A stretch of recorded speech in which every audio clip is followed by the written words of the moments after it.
Bolden extremist voices. His calls to restrict what children can learn and read have fueled a culture of fear and censorship. These efforts are not just about books. They're about a bigger picture, y'all, controlling ideas, silencing marginalized voices, and basically rewriting history. And here in our own communities, libraries have become battlegrounds. Book bans and challenges are skyrocketing, targeting books mainly about race, gender, and sexual orientation. Our librarians, who are supposed to connect us with knowledge, are being threatened and intimidated daily, even in my hometown. So book banning is not just about removing a book from a shelf, it's about erasing entire voices and experiences. When we allow one group's fear to dictate what everyone can read, we're dismantling democracy. Libraries are sanctuaries of free thought and exploration, and taking that away means silencing our ability to think critically and learn from one another. We have some more cheers. Somebody give it to us. Okay, I'll take that too. We're cheering for books right now, people. We're cheering for books.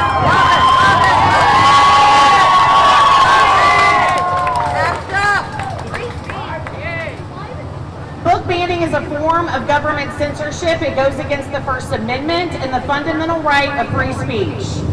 Parents already have the right to decide what's appropriate for their own children, and book banning removes that choice.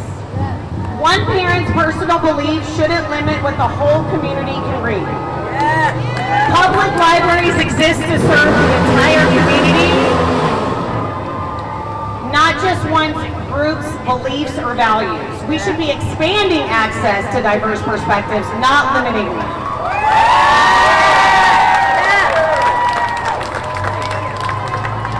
Hold on, we got a few more.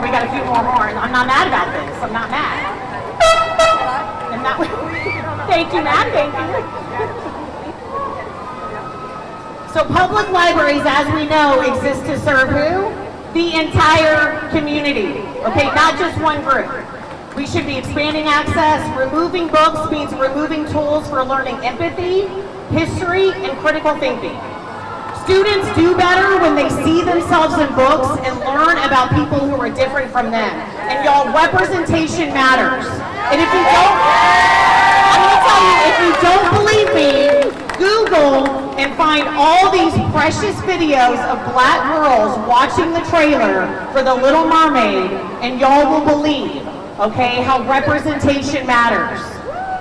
The majority of banned books focus on race, LGBTQ issues, and other marginalized communities. Silencing these voices sends a harmful message that these experiences don't belong in public spaces. And book banning, y'all, is often driven by fear and misinformation, not facts or evidence, but y'all know that. That's a tale as old as time, right? In a free society, we don't ban books, we discuss them, debate them, and let readers make up their own minds. So let our local libraries be a place of discovery. Libraries are cornerstones of curiosity, learning, and freedom of thought. And y'all know this is happening in our state as well. I mean, y'all know what's happening here. So in 2023, we passed House Bill 900, which is the Reader Act. It requires vendors to have a rating on books for sexual content to then determine if they can even sell them to our school libraries. This bill was passed, but thankfully right now it's currently in legal limbo, and it can stay in legal limbo until as long as we can make it, right? The bill targets mainly, once again, I feel like I'm on repeat, LGBTQ plus themes and discussions about race and gender identity. Some Texas lawmakers are threatening to cut library funding for those who refuse to follow moral content guidelines. Book banning is harmful. Book banning is harmful because it limits access to ideas, silences diverse voices, and threatens our freedom to think. Banning books doesn't protect children, it narrows our understanding of the world. So a strong, healthy community supports access to information and not censorship. So how can you help? Support, we have to stand up for our libraries and our librarians. Stop by, say hello. use your local public library. Okay, these people in the libraries are working hard. Okay, it is a safe space. You wouldn't believe what your local library has available because it's not just about books. Okay. Attend board meetings of your local library, speak up, support the staff, encourage diverse reading for yourselves, for your children, and for your neighbors. And most importantly, vote for candidates, I'm already in, y'all, who support intellectual freedom. So thank you.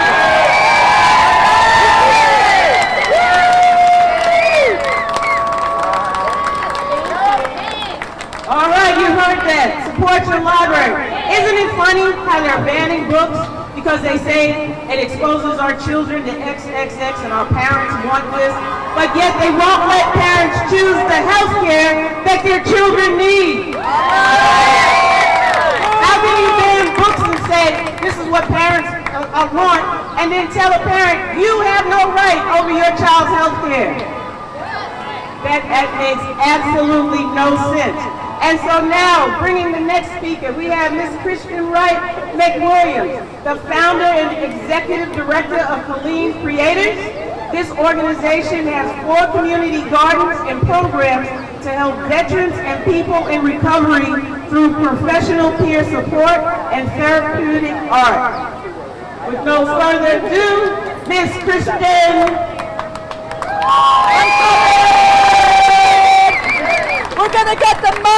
We're gonna get the mic fixed first. How's that? All right. Good morning, friends, neighbors, fellow Americans.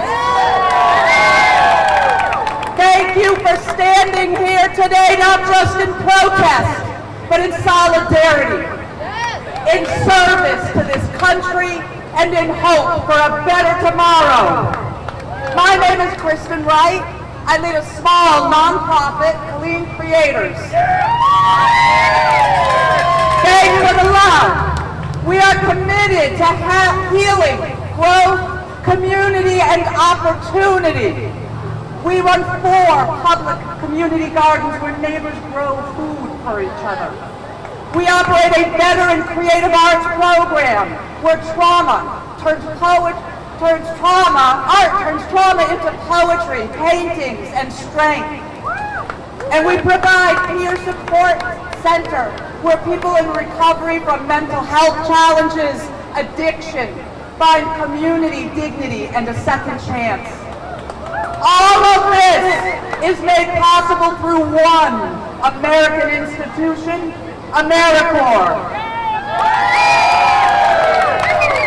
But today, I'm here because that lifeline, and it is a lifeline for people living on the streets without food, without health care, is being ripped away without the due process or representation we're promised by our Constitution. In a move with no warning, no public input, President Trump signed executive orders immediately cutting over 80% of current Congress-approved AmeriCorps funding, jeopardizing programs serving our poorest, often our brownest, and most disenfranchised neighbors across the country. Shame.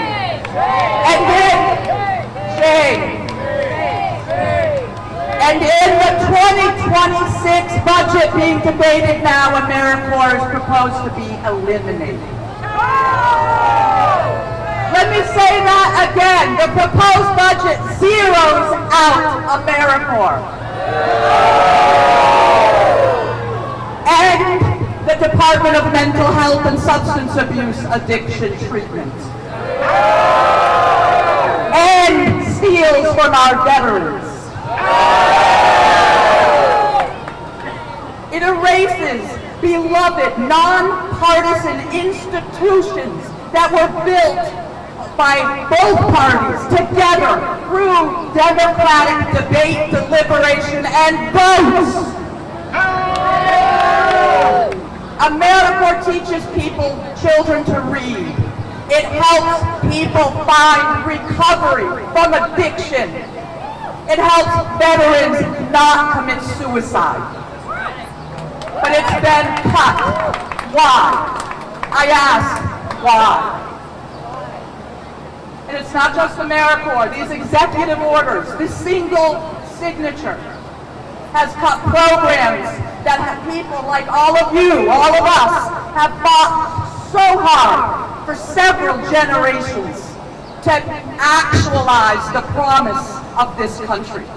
We've been getting where we aimed to be, where our forefathers and mothers envisioned us to be. We were so close, and some people didn't like it.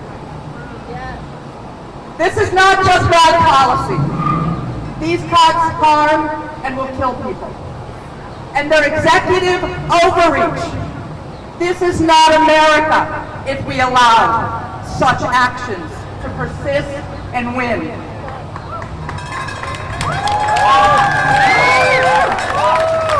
I have run nonprofits serving our most vulnerable people since I was 25 years old, for 30 years.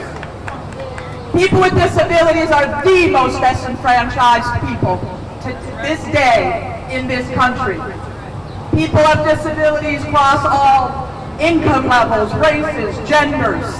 We're in every community, and we are being horribly forgotten and mistreated.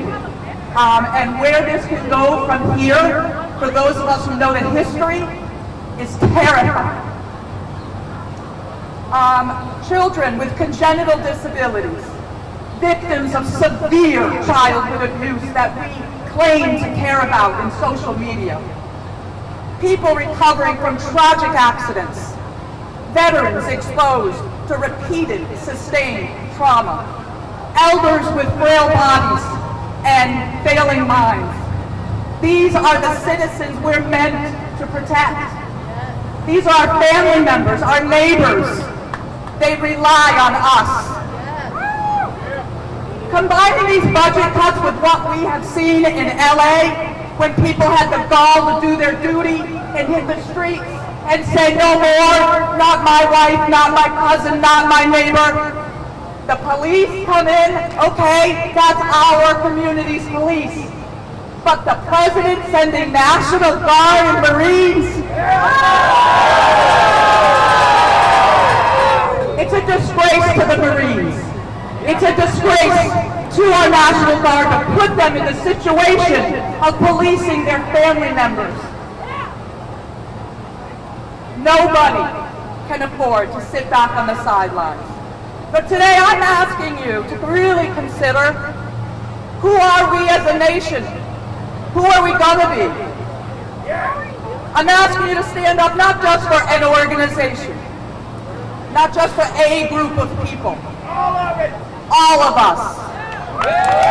All of us. We Americans believe in freedom and liberty. But how free are we if we communities are losing access to food, health care, art, healing, and the right to advocate for those needs? We believe in equality, but cutting AmeriCorps, funding and targeting legal immigrants deepens inequality. We know this. And turns our backs on the very programs, the very people these programs lift up. We believe in democracy, and that our voices and our elected representatives' votes matter more than one person's signature. We have the right and the responsibility to speak up, to act up, peacefully. Peacefully. We've done it before. We've gained immeasurable civil rights doing so. Some of us thought we were done. We were wrong. It doesn't stop. We got to keep fighting. We believe in the American dream. Who more than AmeriCorps, veterans, and immigrants are the living embodiment of that dream. We believe in rugged individualism. Yes, we do. But we also believe in community and interdependence.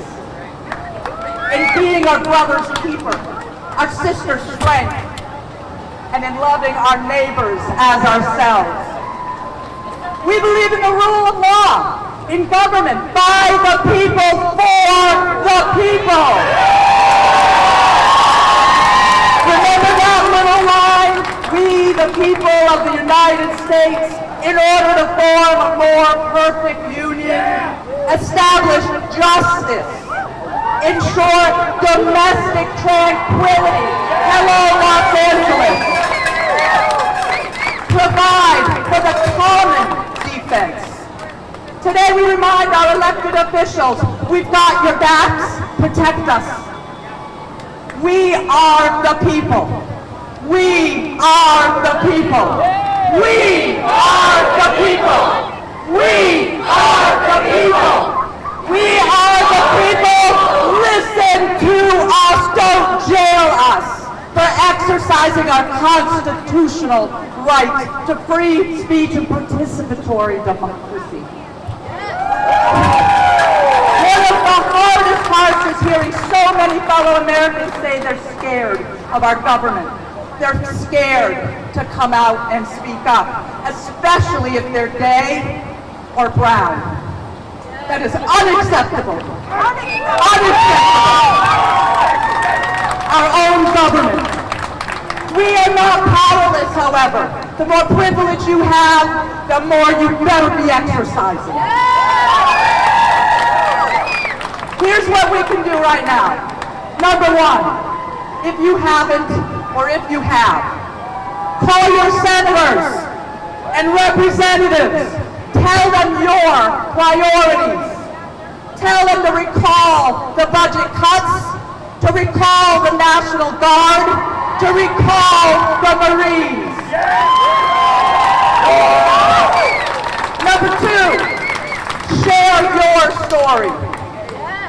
Share your story of how these programs help you be the participating citizen you are today, right here. Speak loud and proud. And number three, join us in this fight. If you haven't signed up to belong to one of these amazing organizations and really be involved in democracy, now is the time. Because this is not just about AmeriCorps. This is not just about immigrants, or abortion, or mental health. Everybody! It's about all of it and all of us, because we know this is about the country we're creating. It's an active verb. It's a country that values service over self-interest. A country that invests in healing, not headlines. A country that uplifts the vulnerable, doesn't abandon them after they've served us for 20 years. A country where democracy still means something. Let's remind our leaders, when they try to uproot AmeriCorps, they're not just cutting a program, they're cutting into the heart of what makes this nation strong, service and opportunity. When they assault a citizen or immigrant engaged in the citizenship process, they are not just assaulting that individual, they're assaulting our American promise. We can't have that. No, we cannot have that. That's right, Matt. So stand up, speak out, act up peacefully, like our lives depend on it, and our country, because they do. Thank you.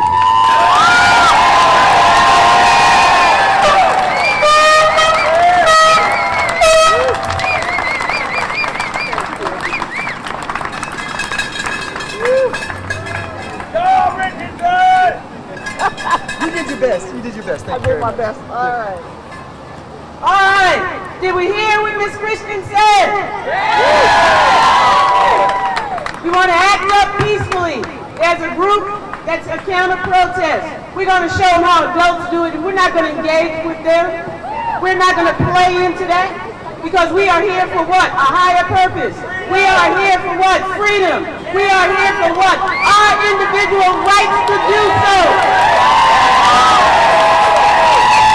And no one is going to silence us today, tomorrow, or any day. Take the same energy you have right now and carry it every single day, because you guys came out. There's a lot of folks who were afraid to. And so we want to say to you, thank you for showing up. We're going to show out, and we're going to let folks know we exist. We exist. Peacefully, but we exist. You will not silence us. And so now we're going to bring up our next speaker. We have Miss Melanie Caraway. She is the BCTW Scholarship Chair. She is a precinct chair in Salado, and she is also the leader of the Salado Democrats. Let's give it up for Miss Melanie.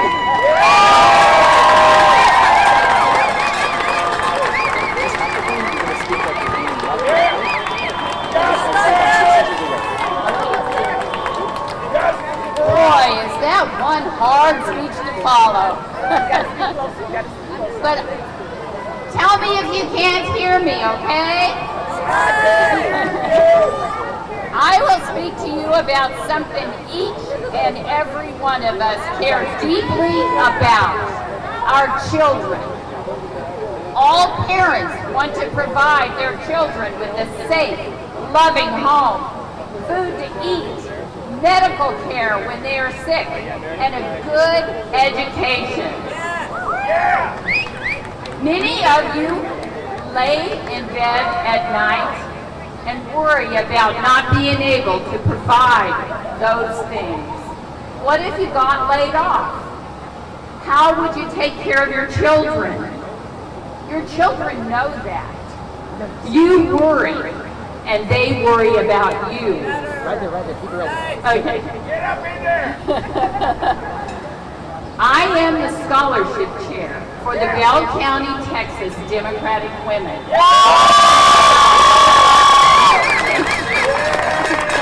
They give away a lot of money.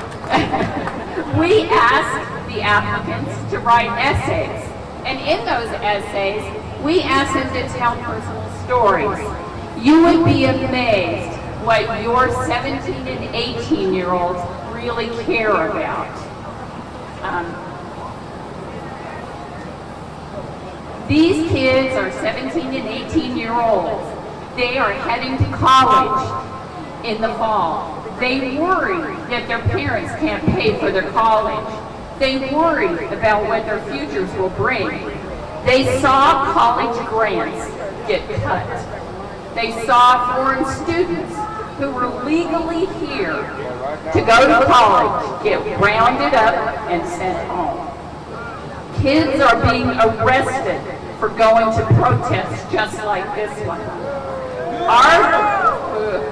Our children and their parents are anxious right now to send their kids into this world. We gave 10 scholarships this year. And I took just a sentence or two from all 10 of their essays, just so you can hear what your 17 and 18-year-olds really think about things. Okay, I won't say any names.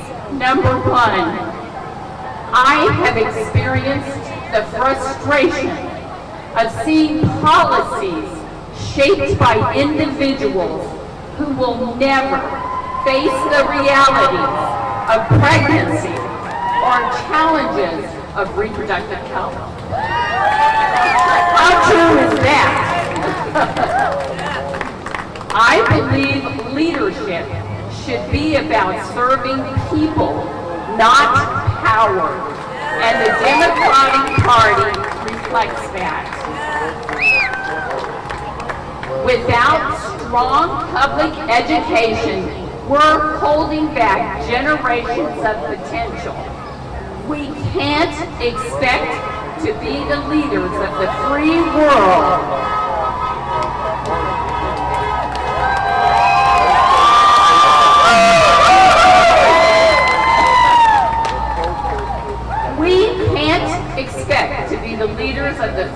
world if we're not even giving kids a fair shot. One of the most pressing issues I care about is the access and affordability of education. Number 5, I believe that everyone is equal, meaning that your color, race, and gender do not make you a higher class than someone who is not like you.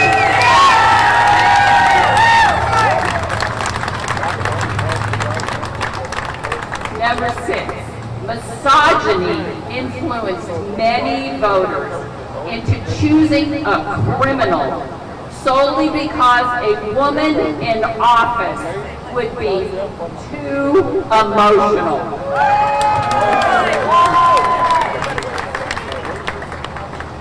Number 7, politics is being a part of a greater whole to help everyone, not just yourself.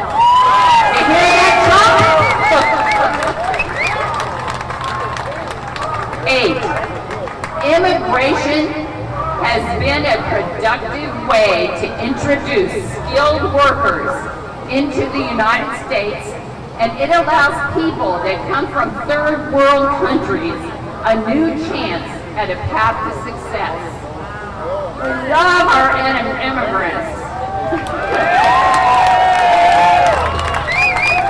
Number 9, identifying as a Democrat reflects my commitment to social justice, equality, progressive tax systems, higher minimum wage,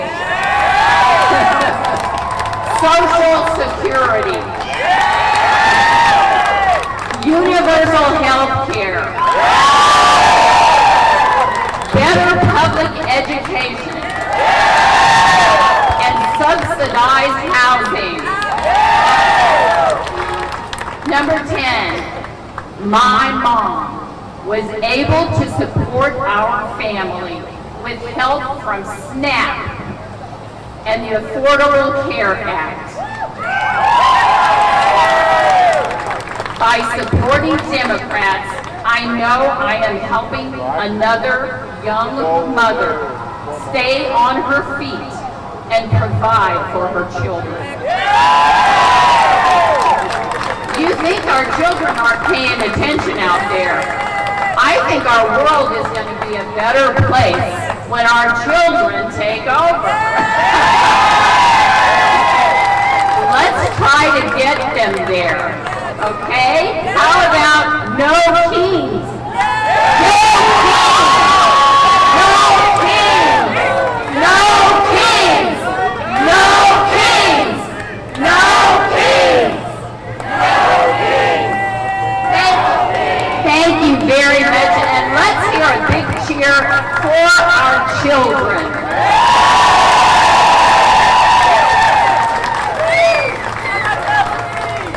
All right, Miss Melanie, she told us what? No kings! Can't hear you, no kings! All right, we're going to bring up Miss Sarah Cox.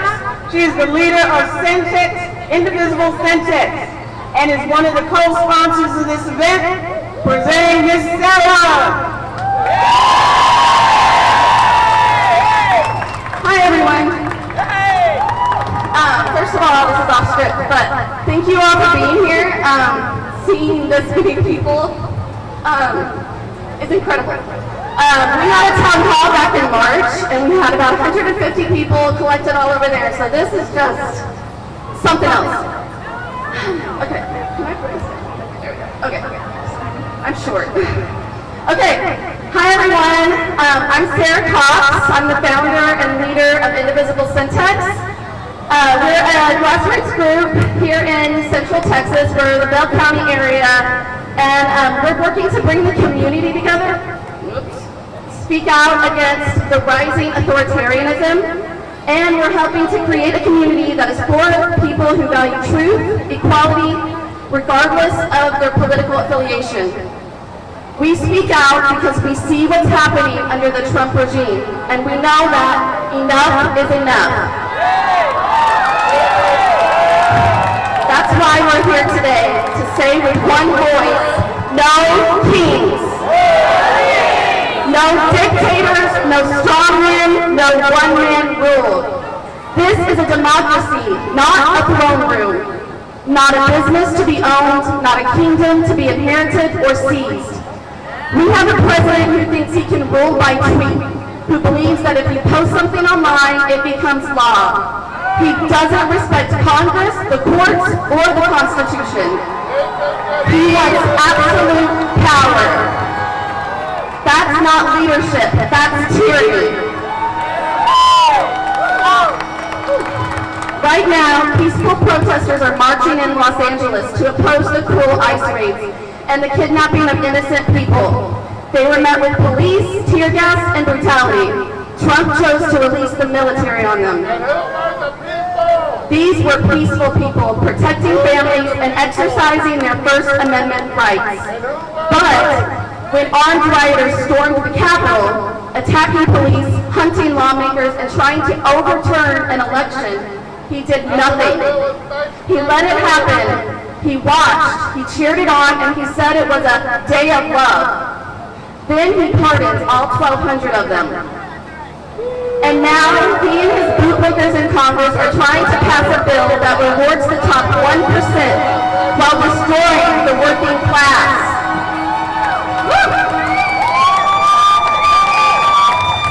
A bill that gives tax cuts to billionaires and big corporations while slashing programs that feed kids, cut medicine costs, and support our communities.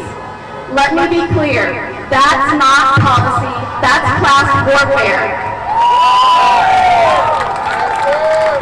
They want to take from the people and give to the powerful.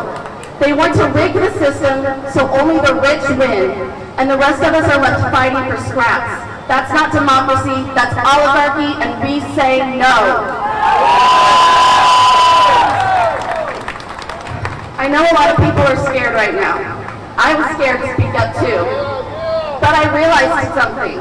Many of our neighbors, including people of color, women, disabled, and the LGBTQ+ community don't get to hide from this. They've been fighting for generations, often alone. And if they have the courage to keep fighting, then so can I. So can we. Because here's the truth. I speak up because I hope it helps others, people like you, know that you're not alone. That if you feel afraid, you're not weak, you're human. You're not the only one who sees what's happening, and you're not going crazy. I speak up because I want my kids to see me fighting, and I want them to know, that when democracy was in danger, their mama showed up.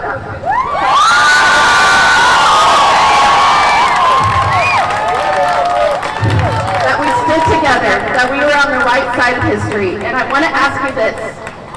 How do you want to respond when your grandchildren or your future students, your nieces, your neighbors, ask you what you did when democracy was on the line?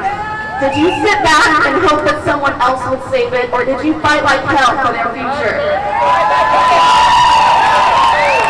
Because this is that moment, and we are that generation. You don't have to do everything, but you have to do something. Start where you are. Have that conversation with a friend. Call your representative. Show up to our meetings. The Bell County Democratic Women are here, and then the Indivisible Syntax. We have meetings often.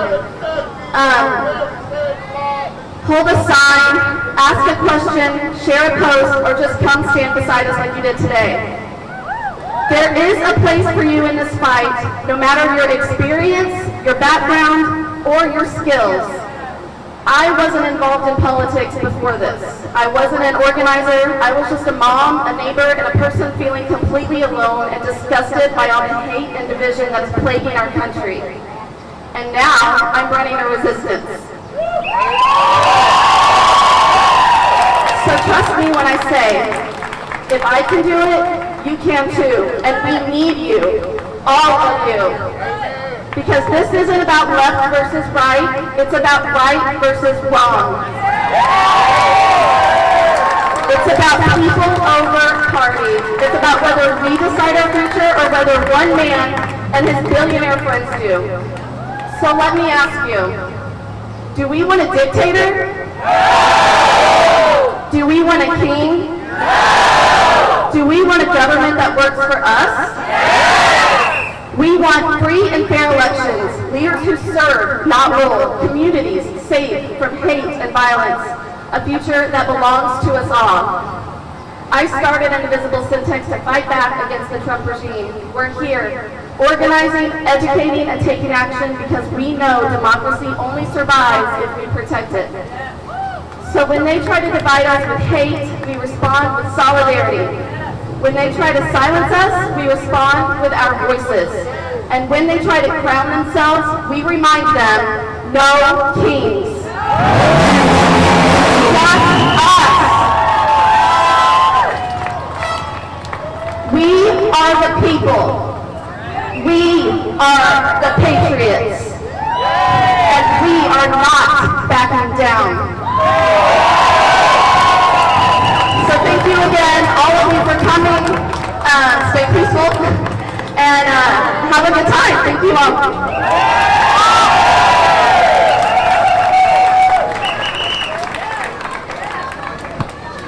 You know, when I was getting ready for this,